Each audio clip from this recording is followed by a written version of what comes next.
I am not a spiritual leader. Hey guys, it's John out here on the back deck enjoying a beautiful morning, drinking my beautiful mug of coffee. It is a lovely day out here on the back deck. It's going to be in the low 80s today, so it's going to be a beautiful day all around. There is literally just a wisp of cloud right there. No other clouds in the sky that I can see. The other day, I put up a video about the shooting of Donald Trump, and someone came on and expressed disappointment in me. And her exact quote was, "As a spiritual leader, you shouldn't give your point of view."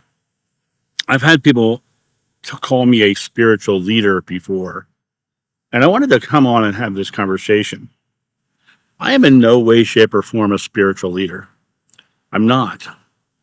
I'm John Davis. I'm a man who had some pretty amazing experiences, who learned some things from those experiences, who puts what he learned into practice and have found them to work very well for him, and shares his experiences online so that maybe people will find their own power within themselves. It has nothing to do with leadership or hierarchies. The concept that I need to be above the fray would be completely antithetical to anything I teach, because I don't think anyone is above the experience. We're here in the world. This person didn't like that I had an opinion, but in the video that I'm referring to, I didn't give admonishment to somebody who didn't believe as I did. I just said I have an opinion and we need to be able to talk about it. You need to be able to be okay with each other having opinion. I had someone else come at me and telling me that, well, I must admit that this, and this. And that's them putting themselves into a position of hierarchy, saying that their way is the truth. And I must believe. Once again, I'm not a spiritual leader. And so, not being a spiritual leader, I am allowed to have my opinions. Spiritual leaders are placed on pedestals and expected to have very high ideals that are above what other people might think. I have seen many people have opinions. I've seen many people who are very well-known spiritual people have opinions, but their opinions are based on the same principles mine are.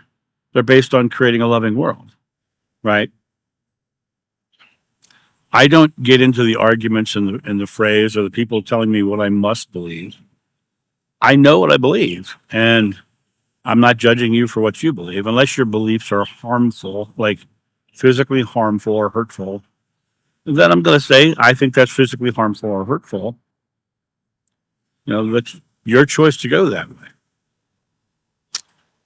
When I look at this idea of people labeling me a spiritual leader, one of the things that really bothers me about someone saying that is that comes from a position of being subjugated or below someone else. And my biggest thrust in life is to get people to not think they're beneath anybody else, to know that they're the creator of their experience, to live into that lifestyle of understanding that you're one not only with God, but everyone else.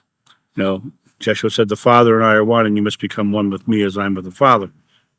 It's that oneness of place, that expression of being part of, as opposed to being subjugated to. And someone referring to me as a spiritual leader really doesn't sit well with me, because that would mean I have put myself above somebody else. And I absolutely 100% do not believe that I am above anybody at all. But when you look at the world and someone like myself says, we can create a loving world, and my opinion is this person is not, and that's not saying that you're wrong. It's saying that this is my opinion. There's the old saying, opinions are like buttholes. Everyone has one. I don't care about opinion. I think people are allowed to have opinions. I think I'm allowed to have an opinion. It's when that opinion becomes the thing that is used as a weapon, You must believe as I do. You must believe me. I am the only one who's right. Yeah, you're an idiot because you don't think like I do. And which I get a lot of those anyway. A lot of messages of people saying just horrific things, right? Because I don't believe as they do.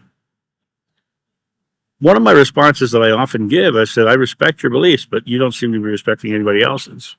And I never get a response to that. But I have also had the one where I respect your beliefs, and I've had people say, I don't care that you respect my beliefs. And so they basically tell me they don't respect mine. When I look at this idea of spiritual leadership, you only have one leader in your life, and it's you. You're the only one who can decide what's right for you. But the second you decide what's right for you and you start trying to tell anybody else that they're wrong and that they have to believe as you do, then you've lost me as someone who's interested.